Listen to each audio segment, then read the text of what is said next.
A semana passada nós falamos sobre cidadania e o papel do cidadão dentro da sociedade. Trouxemos à memória alguns artigos, o artigo da Constituição, por exemplo, o artigo 5º, que fala sobre direitos fundamentais e direitos individuais. Também falamos sobre o artigo 6º, que fala sobre os direitos sociais, que foram uma conquista muito, muito preciosa que os nossos antepassados fizeram chegar até nós e nós precisamos colocá-las em evidência para que tenhamos uma sociedade mais ajustada e melhor. Todos sabemos que de 4 em 4 anos, todo cidadão brasileiro escolhe os representantes de sua cidade, sendo eles vereadores e prefeitos. Muitas pessoas acham que não devem votar, outros falam que vão anular seu voto, que não vale a pena votar porque os seus representantes não correspondem com os seus votos. Mas eu penso ao contrário e aconselho, se eu puder te dar um conselho, eu aconselho que não, que a gente tem que votar sim, e ainda que eles não correspondam, a gente tem que votar, mas eu acho que existe um ato falho nosso também em todo esse arcabouço do contexto, Por exemplo, nós precisamos votar porque o voto é você fazer valer o seu Estado Democrático de Direito. O cidadão tem um papel fundamental na sociedade, que é acompanhar e fiscalizar o Poder Legislativo e Executivo para que os mesmos desempenhem o seu papel visando o máximo de melhorias para a cidade, para nós cidadãos. E a função principal, por exemplo, do vereador é fiscalizar e cobrar as ações do governo e verificar se os recursos do município estão sendo devidamente aplicados pela prefeitura para a promoção do bem-estar da população.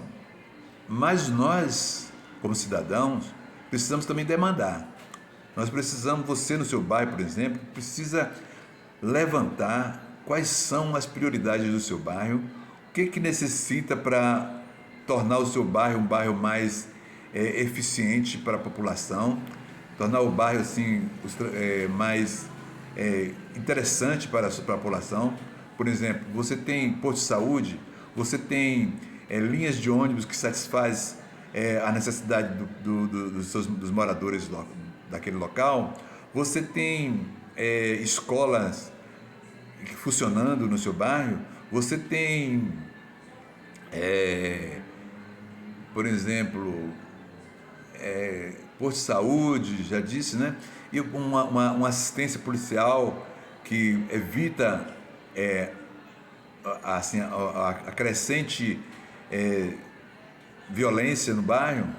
Então, tudo isso a gente precisa projetar e demandar para que os nossos governantes executem essas funções que são políticas sociais, mas são políticas públicas e que é dever dos nossos gestores aplicar para o bem-estar da nossa vivência. Por exemplo, os vereadores, e para isso você precisa também, se organizar, nós precisamos nos organizar. Não acontece nada na nossa vida se nós não formos organizados.